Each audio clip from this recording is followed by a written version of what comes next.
Magandang gabi. Ako nga palang naatasan ngayon magbantay sa munti naming tindahan. Kasi lang maulan, kaya manumal ngayon yung customer. Kaya ito, niligpit ko na lang yung mga upuan sa labas.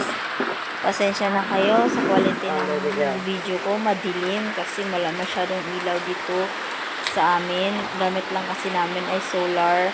Kaya hindi lahat ng area ay maiilawan talaga.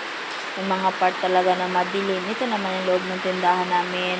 Maliit lang to, kahit papano kumikita ng piso-piso para kasi may maliit akong baby na ginagatas. Kaya kailangan talaga namin kumita kahit ilan-ilan lang sa pang-araw-araw, pang-ulam, pambigas-bigas at pambili ng gatas ng anak ko. Pero awa ng Diyos, nakaka-survive naman. Kaya maraming salamat sa ibang nagsusuporta sa amin.